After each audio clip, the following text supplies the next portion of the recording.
Well, Karma's a bitch, isn't she? Our son took his revenge on his mom for stealing his college fund and running away with her boyfriend. That's right.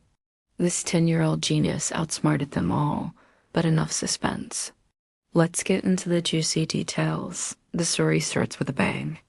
The protagonist is minding his own business when suddenly his name flashes on his phone at 3:12 a.m. What follows is a series of desperate attempts to contact him. 5 missed calls, then 6, then 10. He ignores them all, but eventually curiosity gets the better of him and he listens to the voicemail. His wife, breathless and choked up, begs him to call her back. Something's wrong. She says she thinks their son has done something with the account. Then the line cuts off, silence. Our protagonist is left reeling, unsure what to make of the cryptic message. Just as he's lost in thought, his son's door creaks open. What's impressive is the calmness that exudes.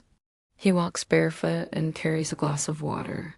He takes a sip, looks up at his dad, and casually mentions that mom's freaking out. There's a playful smile on his face. He seems unfazed by his mother's unusual behavior.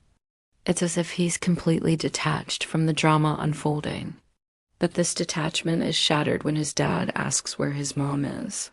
With a heavy heart, the boy simply replies, "She's gone." Without any further ado, the son walks back to his room and shuts the door behind him.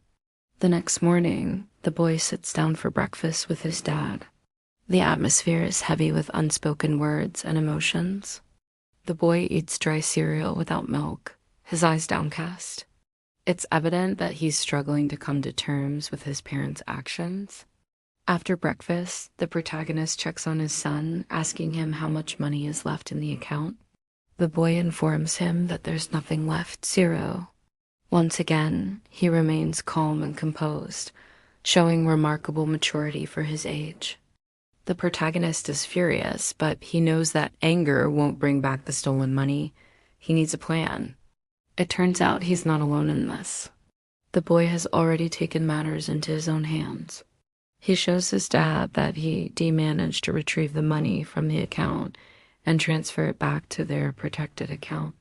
The boy even went the extra mile and reported suspicious activity to the IRS under his Uncle S name, ensuring that the authorities would investigate them.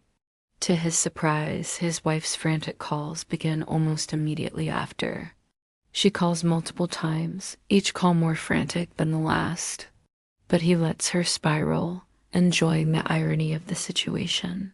Finally, she shows up at their house, defeated and desperate. The protagonist opens the door and closes it behind him. He confronts her with the knowledge that she's been caught.